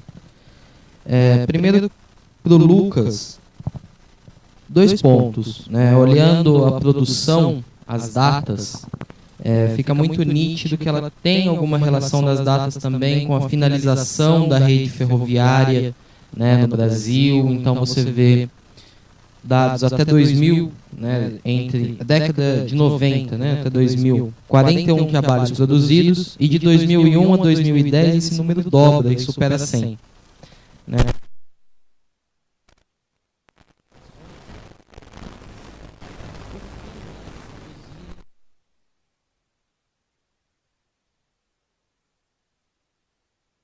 Dissertações que você pode trazer de livro.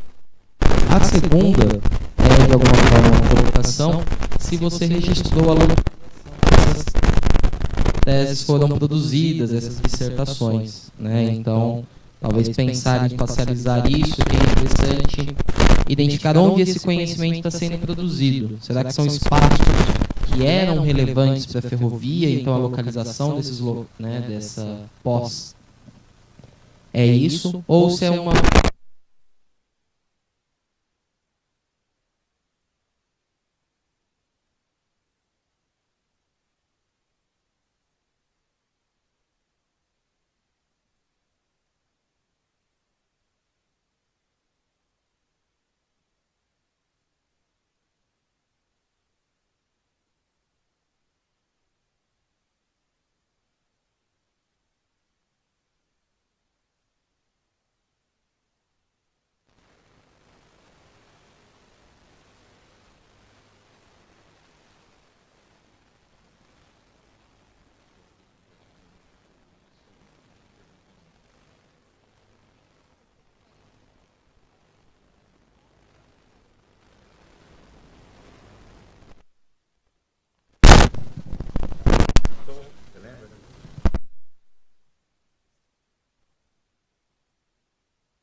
Essa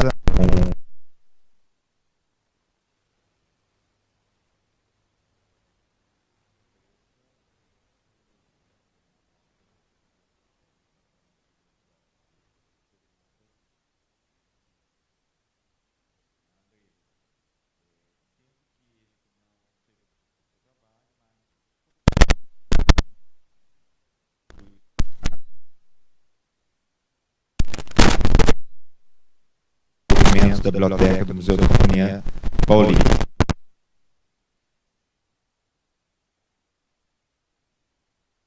No estado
constatado, né?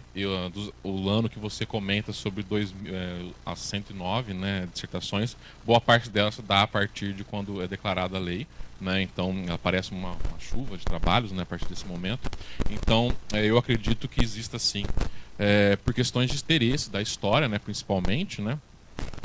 Sobre questões momentâneas, né, e o contemporâneo, no qual parte do contemporâneo para análise do passado, né, como todos os outros períodos, a questão da história do trabalho naquele momento era muito evidente, necessidade, né, então se voltar à história do trabalho também, a questão da história, da questão da mulher, como eu acabei comentando brevemente, né, que era um momento de efervescência da questão do movimento feminista no Brasil, e ali ele aparece, né, com a nova Constituição, então aparece também a questão da mulher da ferroviária, né. Então, com certeza está relacionado à questão das datas. Lógico que eu não faço essa afirmação, né, porque acabou se produzindo algo acadêmico, né, nós não temos uma comprovação mesmo de fato, né, mas é extremamente evidente, né. Sobre a questão da espacialização, que é algo que você também vai acabar produzindo comigo, né. Você comentou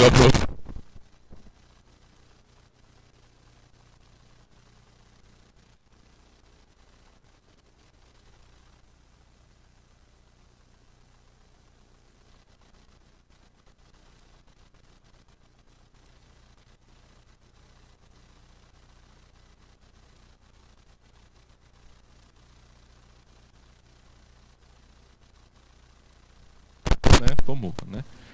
Então, a do Juan, né? Juan, né? Muito obrigado pela questão aí. É sempre um prazer, né, conversar com você, né? Você que sempre com suas perguntas, né? Que acaba, como o Domingo falou, né? O Juan sempre com suas perguntas, né? E é verdade. Sobre a temática, né? Lógico que existe uma defasagem, né, de alguns temas, mas eu não diria sobre temas, né? Eu acredito que, ao olhar da historiografia, uma boa parte dos temas foram contemplados, né? Mas eu gostaria de dizer que existe uma necessidade de como, né, novas metodologias e novos olhares, né? Aí sim existem diversas áreas carentes, né, a meu ver, enquanto a gente vai mudando um pouco a cabeça, né, principalmente da historiografia, a questão da história do trabalho, né, precisa ser retomada de fato, né, principalmente com essa nova abordagem de questões culturais, né, a questão de nós estávamos comentando, né, depois eu até quero fazer uma questão para a colega da questão da biblioteca, né, sobre como estavam esses ferroviários, né, o que eles pensavam e tudo mais. E a história de gênero, é lógico, né, porque nós temos um conhecimento de que a mulher tinha um peso gigante administrativo, inclusive de maquinistas, né? Esse era bem menos no princípio ali, mas depois se torna mais evidente, né? Mas elas têm um papel fundamental. E da educação, né? A educação eu acho que é algo extremamente necessário se fazer. Inclusive ontem eu conversava com o Evandro, né? A história da educação ferroviária ainda é algo que também eu acho que merecia um carinho maior, né? Principalmente por parte dos historiadores e educadores aí, porque é algo extremamente importante, porque é a história da educação no Brasil, né? Então, eu acho que um pouco disso, né? E os historiadores aí sim, ao meu ver, que está deficitário de fato a questão do patrimônio, né? Com exceção do professor Eduardo, né? Romero, lógico, né? E entre outros, mas acho que a questão do patrimônio também é algo que vem aparecendo, mas ainda está surgindo entre os historiadores, né? Então, é isso. 10. Bom, eu acredito que a pesquisa pode colaborar com o acervo em 2 momentos. O primeiro seria em relação a poder fazer, não um diagnóstico completo, mas identificar por que esse acervo está nessa condição que ele se encontra, né? Talvez, se a gente puder pensar em como ele chegou, as políticas que fizeram ele chegar nesse estado, a gente pode saber como que ele não continue assim, né? E outra maneira, eu penso que seria na catalogação mesmo, né? Eu estou longe de catalogar tudo que existe lá, mas é bom não dar ideia, porque senão o professor vai querer que eu faça tudo. Mas já existe Já existe uma parte em que as obras estão registradas, né? E considerando que não tem registro quase nenhum, eu penso que já é um avanço nesse sentido. Só isso. Passar para o professor Samir, que possa passar essa informação, pergunta colocada que foi para a Laís. Então, a avaliação do espaço ele acontece assim, no momento de você, em 2 estágios. Nós estamos no primeiro estágio, que é avaliar o uso, não o uso, mas em que condição se encontra hoje. A próxima etapa seria o diagnóstico. E aí, nesse sentido, tem 2 situações que o Everton perguntou. Você tem, no uso ferroviário, né, atribuições ao espaço. Então, era uma plataforma que tinha trabalhadores, que era um uso específico à condição ferroviária. Aí, quando você termina o uso ferroviário, você entra um outro uso. Pode ser a biblioteca, pode ser o uso das funções culturais, entende? Então, o que vai faltar agora é estratificar esses 2. Bom, enquanto mudou o uso ferroviário, o que acontece? Claro que a FEPASA estava aumentando o fluxo de transporte, então ela precisou aumentar barracões, tem 2 situações aí. E aí, quando você tem a finalização dessa uso ferroviário, você entra com outras, que é a questão da biblioteca. Então, a sequência seria o diagnóstico, estabelecer então essas 2 situações. Aquele momento que você tinha, que estava ao longo do uso ferroviário, né? FEPASA, Noroeste, vamos dizer assim, Sorocabana, que também tinham mudanças, né? A CRESP, você viu que ela mostrou lá, a Estação Cultura tem muitos adendos, né? E aí, quando termina isso, entra outras gestões, que é a gestão cultural, tal. Então, a gente estratifica isso depois na sequência, que é o diagnóstico dessas 2, vamos dizer, nesses 2 caminhos. Mais ou menos é isso aí, né? No caso da biblioteca, eu estudei de Jundiaí, a questão... aí tem, imagina, você tinha um espaço que não era biblioteca, que era um espaço, que ali, se não me engano, era a sala do engenheiro, responsável da estação. Aí quando termina, sai o engenheiro, entra uma biblioteca. Então, quais são as condições específicas para funcionamento dessa biblioteca? A condição do conforto, a acessibilidade, das estantes. E aí dá para a gente fazer o link com a questão de será que essa biblioteca, que era uma sala de um engenheiro, né, que era a superintendência, são 2 usos conflitantes. Houve adaptação, houve um ajuste. Geralmente não aconteceu isso daí, né? Aí que acontecem os problemas que você está falando. Então, o acervo geralmente, agora você falou que agora recebeu um acervo muito maior ainda, né? E aí você tem os conflitos de uso espacial. Então, aí é onde a gente entra avaliando, bom, quais são os procedimentos projetuais para que essa biblioteca, então, funcione adequadamente, com a questão de preservação, com a questão até da catalogação, né? Vai precisar um novo espaço para a biblioteca? Deu para responder?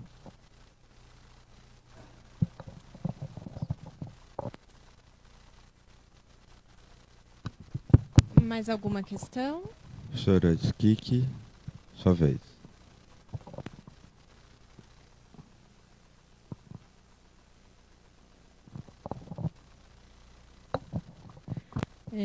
Bom, eu tenho questão para todo mundo. Não sei se dá tempo de responder, se não der, depois a gente conversa. A primeira que expôs é a Jéssica, né? Isso, a Jéssica. Eu já tinha visto alguma coisa do seu trabalho, que acho que o Eduardo me enviou uma prévia, né, para fazer sugestões das cartas, né? E achei que teve um curso interessante teu trabalho, né? Até porque é uma coisa que às vezes a gente se atrapalha todo, né? Porque tem muita sobreposição. É sobre isso que eu queria te perguntar, né? As cartas, elas têm muita sobreposição, tanto no discurso quanto no objetivo. Muitas delas reiteram cartas anteriores. Isso confunde muito. Você não sabe se pega a primeira, se pega a segunda. Eu já vi discussões em que as pessoas falam, mas você pegou essa carta, é ela a terceira que fala disso, eu tinha que ir lá a primeira. E você fala, bom, agora eu tenho que criar uma genealogia, né, do discurso das cartas. Por isso que eu queria saber de você, se você chegou a entrar nessa questão do discurso, porque pelas palavras a gente vai encontrar, é muito legal, porque a gente é um primeiro ponto para você poder acessar os temas mais recorrentes e as questões mais e os termos também, né? Porque aí existe um diálogo aí e os termos vão mudando ao longo do tempo, vão ampliando, né? Junto com os conceitos de patrimônio. Então, eu acho que isso é mais fácil de pegar por causa dos termos. Mas essa sobreposição me preocupa um pouco, sabe? Assim, até para mim. Eu, às vezes, me sinto confusa. Eu falo, lá vou eu ter que ver qual carta que eu vou recomendar direito, né? Para não recomendar a carta que é a terceira, ou a quarta, ou a quinta, né? Então, isso que eu queria saber de você. Aí, para... Andressa. Eu achei assim o teu levantamento bárbaro. Foi exatamente o que eu senti quando eu visitei aquele museu, pelo amor de Deus. Aquele negócio é uma bagunça, ninguém sabe nada. Não, é verdade. E você consegue as coisas com alguém que você consegue conversar lá, mais ou menos, que você percebe, que conhece razoavelmente, que tem boa vontade. Ele fala, eu procuro para você. Aí o cara se empenha e procura para você, entendeu? Mas não tem nada organizado, é muito complicado, as pessoas estão... A equipe foi muito reduzida. Eu sei porque eu conversei do lado, no mesmo lugar, né, tem um órgão de patrimônio da Prefeitura de Jundiaí. E eu fui do outro lado conversar com o pessoal do patrimônio. E eles me disseram isso, a pessoa que está lá não é nem da área, de nenhuma área. Ela está lá cuidando de todo o acervo do órgão de patrimônio, e ela não é de área nenhuma. Ela simplesmente foi a funcionária que sobrou. E ela entende um pouco das coisas, acho que entende melhor que muita gente lá dentro, mas porque ela lida com isso, né? Então eu queria exatamente te colocar um pouco isso, essa questão do corpo, da parte humana, né? Porque a bagunça do acervo a gente sabe, mas a parte humana, assim, se você chegou a mapear um pouco isso, porque talvez fosse uma coisa a cruzar, e isso tem muito a ver com essa questão toda da gestão mesmo dele, mas eu acho que principalmente essa diminuição ao longo do tempo do contingente de funcionários. Ela me disse que teve um período, acho que há 5 ou 6 anos atrás, eu não sei se esse dado é confiável, assim, o período, né? Mas ela me disse que aquilo estava bombando, assim, tinha um monte de funcionários, porque era política da gestão, né? Como ficou municipal, era política da gestão. Então, tinha um monte de funcionário, tinha um monte de gente trabalhando, cada um no setor, historiador, gente de universidade. Eu falei, nossa, que beleza, né? Aí, de repente, tudo isso enxugou de uma hora para outra. Então, eu ia colocar isso para você como uma questão, talvez, para cruzar, ou se você fez ou não, né? Para a Laís eu teria também, né? Eu gostei muito do trabalho da Laís, eu achei, nossa, muito legal, mas muito legal, Samira. Eu achei muito bem feito, né? Porque, inclusive, possibilita comparação. Que eu acho que é isso que é uma... Talvez, não sei como é que você está pensando em conduzir com ela, o que ela está conduzindo, mas usar alguma metodologia comparativa, né? Porque daí teria que criar alguns... Porque o levantamento já tende a isso, porque você tem que criar critérios para levantar, né? Mas para comparar depois, você precisa ter objetivos, né? Metas, né? E aí eu acho que a gente é o que você falou, né? Vai depois do diagnóstico, é isso? Seria tá. Que aí depois se você quiser falar um pouquinho, então eu acho que essa metodologia comparativa seria uma coisa bacana, mas depois se você quiser, você pode falar um pouquinho sobre isso. Lucas. Eu gostei de todos os trabalhos. Eu achei que o teu trabalho é bárbaro, assim, de levantar essas teses todas. Você só está levantando dissertação e tese. Livre docência, tá. A bibliografia, mesmo produto de teses isoladas, não. Porque a geografia, por exemplo, né, lá da USP, ela tem teses desde 45. Defendidas lá. É que era uma defesa, não sei o nome disso. Como não tinha programa, mas tinham doutores. E você podia defender, né? Por exemplo, Haroldo de Azevedo, todo aquele pessoal da geografia urbana, que já trabalhava com essas questões né, da ferrovia, né, eles defendem antes disso, mas eu não sei como é que chama isso, é uma defesa isolada de teses antes de 70. Né? Tanto que o livro do Langenbusch, que é uma tese de doutorado, é de 71. Então, se você começar em 72, você não pega a tese dele, que é bárbara, porque ele fala sobre a estruturação da Grande São Paulo, eu acabei de citar para um colega seu, ele fala da estruturação da Grande São Paulo, mas ele trata exatamente da urbanização provocada pela ferrovia, como que ela estruturou a cidade de São Paulo e a metrópole paulista. A tese dele é de 70, e é uma tese de doutorado, defendida aqui. E aí ela é publicada em 71. Ele vinha de uma linhagem já de geógrafos urbanos que trabalhavam nessas questões. Eu não sei exatamente se ferrovia, mas a questão do viário estruturando o urbano. Né? Aí você pode colocar. Ele também trabalha a rodovia, depois, o surgimento da rodovia. Né? Então, eu queria te colocar um pouco isso, se essa possibilidade. Porque você falou da limitação, por isso que eu estou colocando isso, né? Que é justamente o catálogo que está disponível. Né? Se você pretende ir um pouco até pela filiação mesmo, né? Porque você vai pela bibliografia, você vai caçando outros, né? A própria referência bibliográfica de alguns trabalhos te levam a anteriores, né? Se você pretende fazer alguma coisa dessa, que daí já seria uma investigação mais fina, junto com as tuas palavras-chave, né? Que também não podem ser muito amplas, senão é isso que você falou, você vai sair do campo e aí tem muita coisa derivada que não dá para colocar na mesma questão, né? Mas como é que você pretende fazer isso? Tá? Só coloquei esse exemplo para ver o que você acha sobre isso. Nesse bloco eu vou incluir uma pergunta lá do fundo que foi solicitado e depois o Luiz quer fazer uma. É isso? Não? Não. André? Tá bom. Então tá. Por favor. Bom dia a todos, parabéns pelo trabalho. Eu sou mestrando em História Econômica da USP, fiquei muito feliz em estar participando. Minha pergunta é para a Andresa. Eu queria saber, eu já fui em Jundiaí e fiquei assustado mesmo com essa situação da gente não conseguir ter acesso às fontes, né? E os funcionários me comentaram que as mudanças políticas em 2016 poderiam afetar a permanência desse acervo. Minha pergunta vem em sinergia com a pergunta da professora. De que modo, né, a mudança na política municipal de Jundiaí pode afetar a preservação desse acervo do complexo?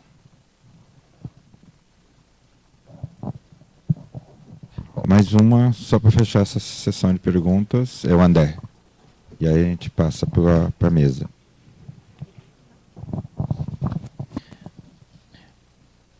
Boa tarde, parabéns pelos trabalhos. A minha pergunta vai um pouco de encontro com a que o colega fez ali a respeito da administração municipal e é para a Andresa. Pode ser que eu não tenha compreendido muito bem, mas aí eu quero que você me ajude. Você falou sobre duas instituições ali, organizações. A Associação de Preservação da Memória, da Companhia Paulista, e a outra é a SOAPA, que é Sociedade de Preservação. Eram duas, eles entraram numa tensão ali, certo? Aí essa SOAPA enviou um questionamento para o IPHAN. E aí, acusando que essa APMCP não estava cuidando muito bem da acervo, etc. Bom, como você vê esse conflito local? Se você tem questionamentos a respeito disso, enfim, isso não ajuda em nada. Já está uma bagunça, mas eles poderiam, de alguma forma, essas duas associações se juntarem ali para tentar resolver esse problema. O que o IPHAN respondeu? Como ficou essa tensão? E como você vê isso?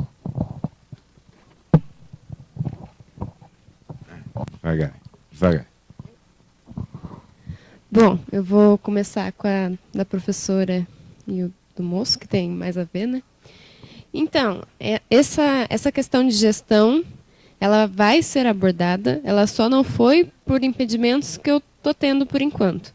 A professora falou de uma funcionária da biblioteca, realmente ela era formada em artes, eu não sei o que tem a ver com nada, mas ela cuidava da biblioteca e das pessoas que eu conversei, ela era a que mais sabia, inclusive, sobre o histórico e tudo que tinha lá. Aí, eu identifiquei que esse problema de mudança de gestão é um dos piores assim, em Jundiaí, porque a cada mudança de gestão, a metodologia adotada pela anterior não tinha continuação. Tanto é que agora, nessa gestão que você falou de 2016 até agora, mudou tudo, os diretores todos, e retornou o Paulo Vicentini, que foi um diretor da década de 90. Aí ele está lá agora como diretor de novo, e sobre a redução de funcionários realmente aconteceu, tanto é que agora a biblioteca está fechada, não tem funcionário nenhum lá, nem essa menina formada em educação artística, ela não está mais lá, então realmente aconteceu, e é uma questão de gestão. E sobre o município afetar, eu acho que afetou muito, até porque está fechado agora.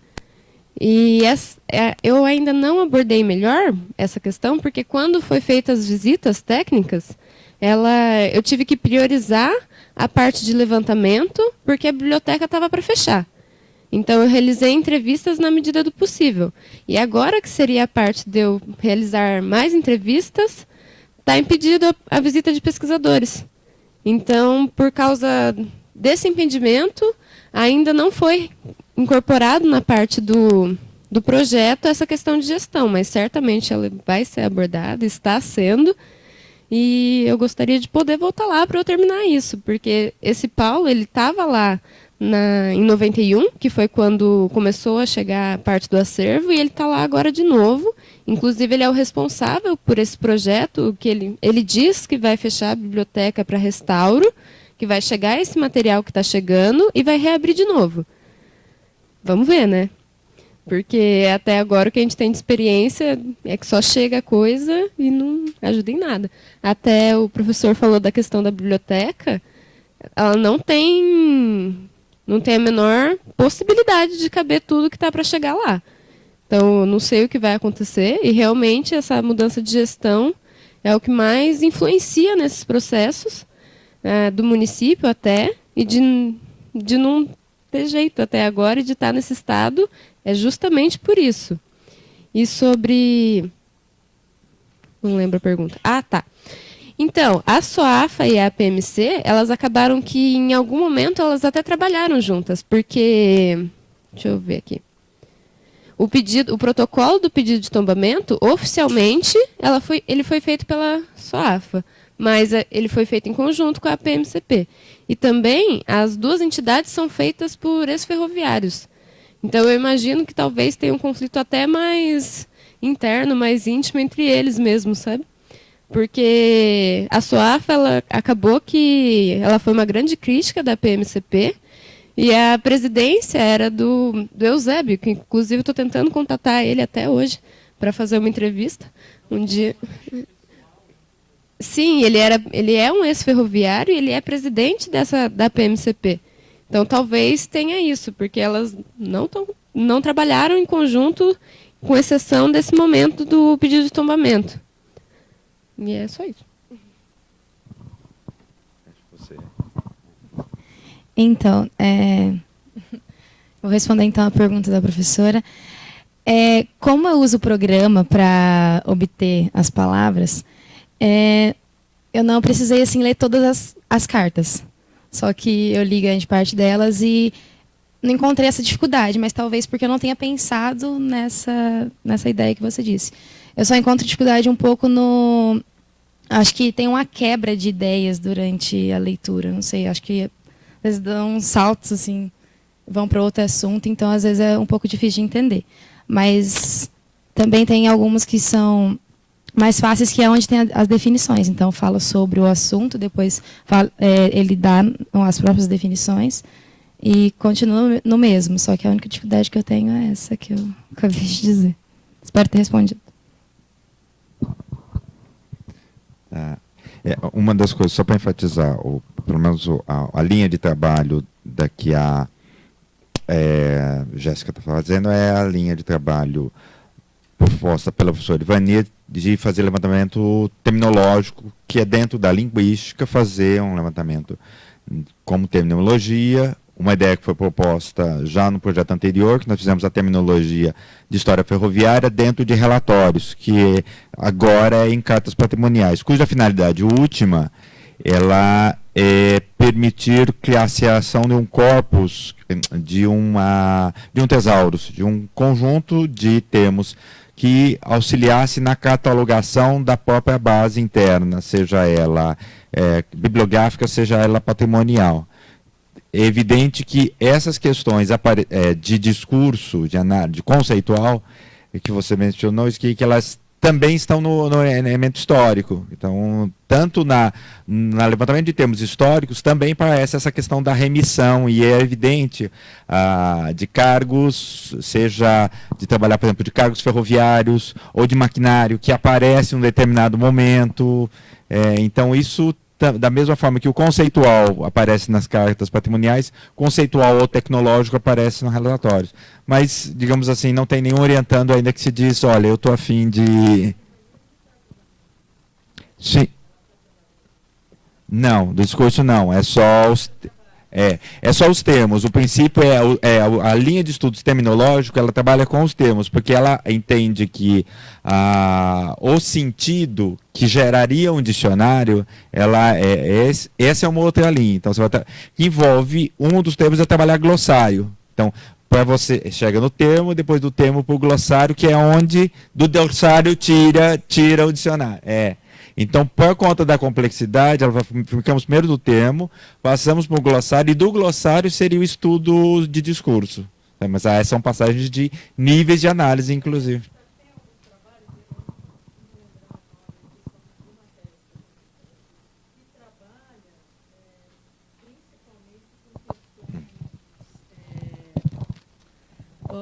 Um trabalho que discute as cartas patrimoniais, mas na questão da origem, né? Origem do porquê delas.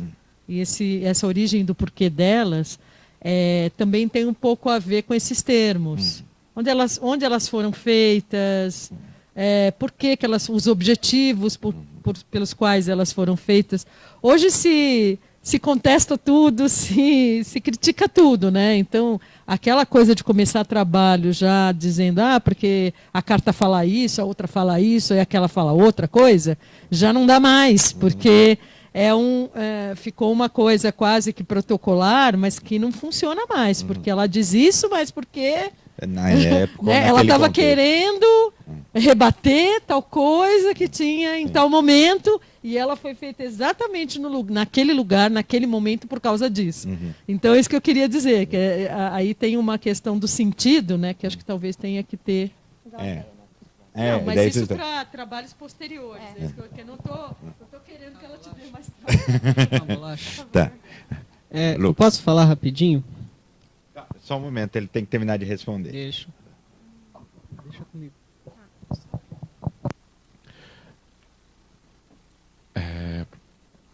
Professora, na verdade, na questão do levantamento, nós acabamos chegando, né, nessas teses antes da consolidação, né, da pós-graduação, mas foi por uma opção infelizmente, de recorte mesmo, né, mas a análise foi feita, né, de diversos trabalhos, né, inclusive a Dodilon, né, que é dos anos 30, né, então já era uma tese, né, exatamente. A sequência dele nós tivemos, né, Azevedo, né, nós tivemos uma série de trabalhos ali que também referenciavam, eram trabalhos, né, teses, né, de defesa, né, da cátedra, né? Muitos eram defesas de cátedras, né, e tudo mais, que acabaram dando origem, e boa parte delas se tornaram livros, né? Então nós optamos em selecioná-los enquanto bibliografia já, e não mais como simples trabalhos de dissertações e teses. Foi um viés que nós tomamos, né? Então nós acabamos optando, que é um pouco do que o Domingo tem feito, né, essa leitura, e eu também, né, fiz a leitura e continuo fazendo, né? E acredito que mais para frente, né? Quem sabe a gente acaba produzindo na questão sobre a bibliografia, aí nós inseriríamos esses trabalhos. Não, lógico que a boa parte das dissertações e teses, essas primeiras, boa parte dela também se tornaram livros, né? Mas nós encaramos ela como dissertações e monografias de mestrado e doutorado, né? Mas a questão essas anteriores nós acabamos optando por deixar enquanto bibliografia, né? Então essa foi a estratégia utilizada, na verdade.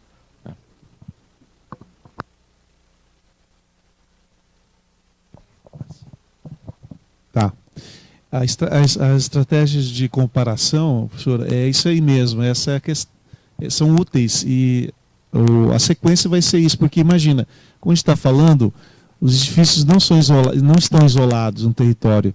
Então, Valinhos, Campinas, Jundiaí, todos eles têm algo em comum. E aí, mas como é que foram como é que foram os usos e ocupações?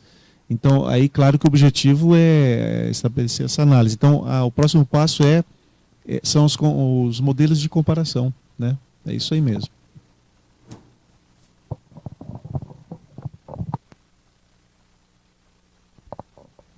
Haveria mais algum questionamento? Certo. Não. O nosso colega tinha uma questão, ele está organizando. Tá.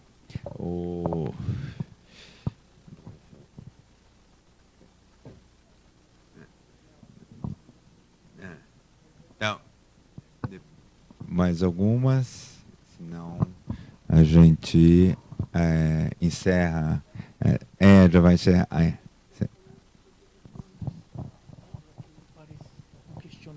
Eu perguntei sobre o questionamento associado. Uma complementação numa pergunta sobre.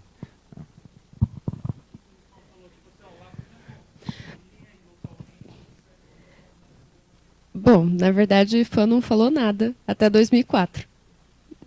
Foi isso. Aí, 4 anos depois, ele tombou o conjunto dos prédios, mas a biblioteca mesmo... Só isso. Então tá, damos encerrada esta sessão. Muito bem, quero agradecer então a mesa aqui composta por vocês. Queria pedir agora a que venha, pode sair da mesa. Não, deixa queria primeiramente agradecer a todo o público que esteve aqui presente na parte da manhã, que fez a nossa conferência do seu domingo e a apresentação dos trabalhos. Até então, queria fazer agradecimento também aos pesquisadores que estiveram aqui colaborando e apresentando seus trabalhos. Toda a nossa parte de difusão, a gente está aqui também trabalhando vocês podem entrar no acesso ao portal e etc.